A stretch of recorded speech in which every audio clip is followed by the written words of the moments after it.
Salam lestari, mari menuju sertifikasi agar hutan kita tetap lestari. Pagi ini sambil jalan kaki kita sharing mengenai bagaimana cara menghemat costing atau biaya untuk kelas UKM atau industri kecil atau pengrajin ya. Bagaimana cara menghematnya dan mendapat sertifikat FSC, COC ataupun TFC. Sebelum kita bicara tentang biaya, tentunya kita harus bicara tentang apa sih penyusun biaya itu sendiri di dalam konteks sertifikasi baik FSC maupun TFC. Secara umum di video sebelumnya sudah saya sampaikan ada tiga biaya yang harus ditanggung pembayaran sertifikat menjadi tahap awal, dan dua biaya yang ditanggung pembayaran sertifikat setelah mendapat sertifikat di surveillance kedua atau audit kedua atau surveillance pertama sampai 5 tahun, masa 5 tahun. Oke, kita coba bedah satu persatu. Di dalam skema sertifikasi FSC maupun PFC ini berlaku sertifikatnya selama 5 tahun. Jadinya artinya apa? Selama 5 tahun itu Bapak harus mengeluarkan sebuah biaya tetap yang harus dikeluarkan untuk mempertahankan sertifikat FSC maupun PFC tersebut. Jadi pada saat Bapak mengajukan sertifikat ke lembaga sertifikasi, maka harus berpikir tidak hanya setahun, 2 tahun, tapi berpikirlah selama 5 tahun ke depan, karena itu akan menjadi biaya tetap yang harus Bapak Ibu keluarkan jika memang sertifikatnya itu pengennya tetap valid dan tetap aktif di websitenya FSC. Nah, jangan pertimbangannya cuma tahun pertamanya dapat, setelah tahun kedua, ketiga tidak diberikan. Berikutlah sampai 5 tahun ke depan. Sekarang 2024, maka berpikirnya sampai tahun tambah 5 tahun 2029. Berapa total biaya dari 5 tahun itu? Dan perkirakan berapa bisnis yang Bapak Ibu dapatkan dari sertifikat TFSC ini.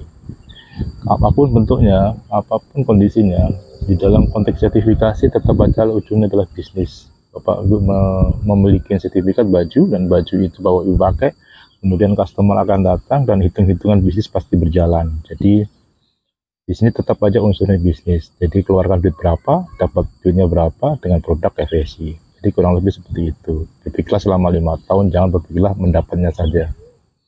Nah, parameter apa yang harus Ibu perhatikan dan bagaimana cara menurunkannya, ataupun kata bahasa sederhananya bagaimana mensiasatinya agar tidak bengkak banget.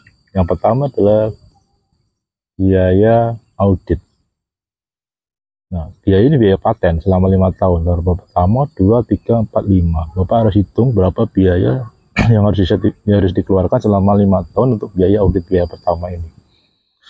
Jadi triknya adalah dari beberapa lembaga sertifikasi yang sudah saya share seperti SGS, SCS, TUF, BV, Control Union, terus MAL, Nepcon, dan sebagainya. Itu compare, telepon satu persatu dan komparasi terhadap mereka. Komparasinya jangan minta 1 tahun, tapi mintalah komparasi itu selama 5 tahun ke depan sampai masa sertifikat itu habis. Jadi akan tahu di tahun 2029, sekarang 2024, itu berapa duit yang harus saya keluarkan untuk mempertahankan sertifikat ini. Dan biaya ini biasanya di tahun pertama lebih tinggi, tahun kedua lebih rendah lagi, 2, 3, 4, 5 itu rata-rata sih lembaga sertifikat akan menurunkan biaya beberapa persen ya. Jadi di sini baru jeli pada saat mengajukan audit ke lembaga sertifikasi.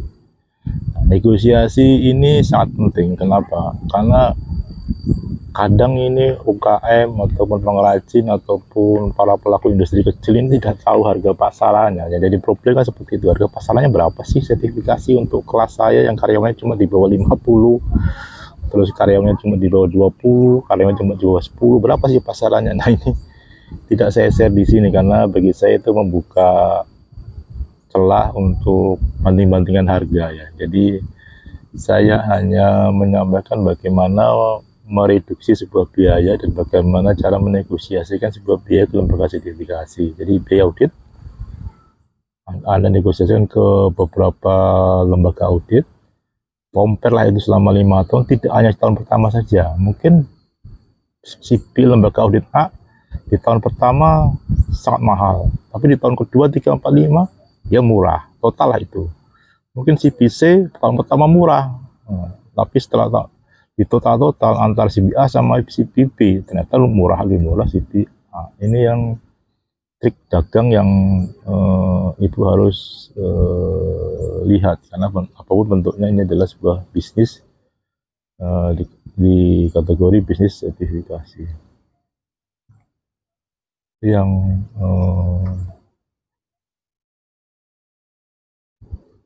pertama, jadi pinter bernegosiasi. Kemudian di tahap pertama juga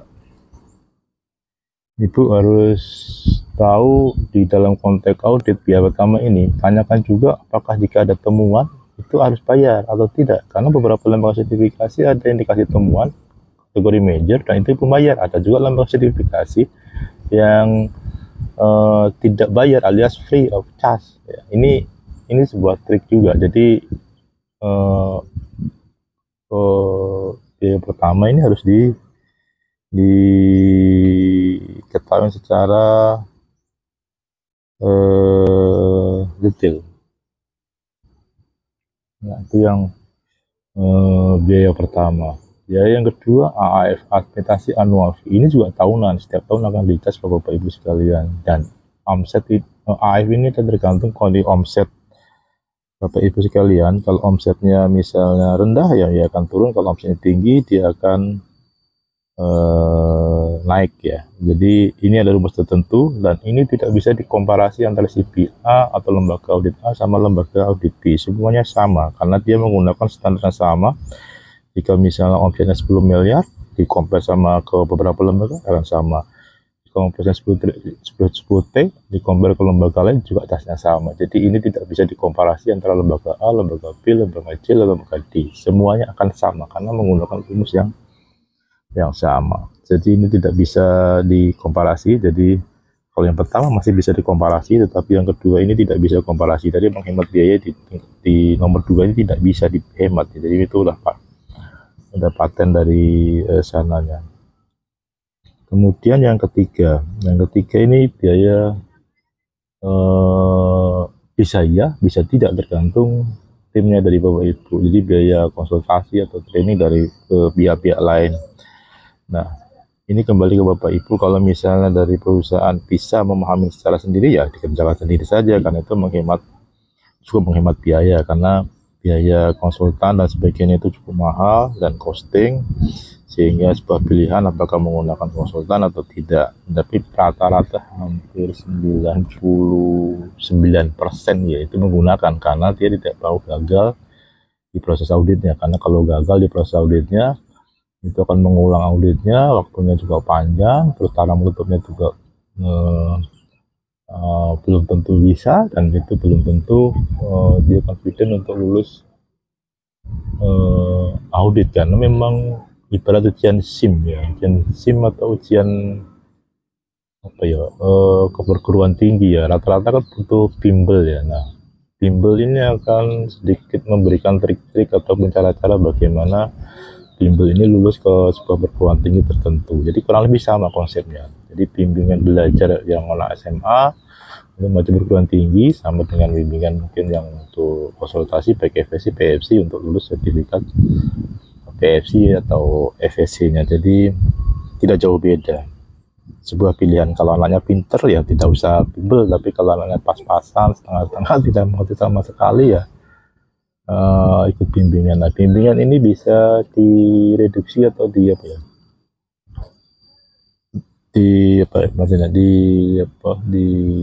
komparasi ya. Nah, jadi komparasi ke beberapa trainer atau konsultan, harganya komparasi aja. Di Indonesia saya tahu ada beberapa yang bagus-bagus, tinggal dikomparasi mana yang kira-kira harganya termurah setelah dikomparasi, misalnya ada 5 lembaga. Setelah 5 lembaga komparasi lagi dengan servisnya, apakah mereka menjamin, apakah mereka sudah punya track record, apakah mereka sudah berhenti, terus lokasi dan sebagainya. Sehemat biaya. Terus kalau misalnya ada temuan apakah proses konsultan dan training itu dicas ulang atau memang gratis, jadi dia harus beli juga. Jangan sampai biaya itu sampai proses konsultan maju audit aja, setelah audit ketemuan mereka akan cas lagi biaya tersebut, dan itu tentunya akan membengkak di konteks biaya training atau konsultan. Nah, dari 3 biaya nomor 1, nomor 2, nomor 3 tadi, maka secara umum bisa disimpulkan bahwa biaya nomor 1 itu bisa direduksi atau diturunkan. Biaya nomor 2 ini tidak bisa karena itu paten di semua lembaga. Biaya nomor 3 ini bisa diturunkan.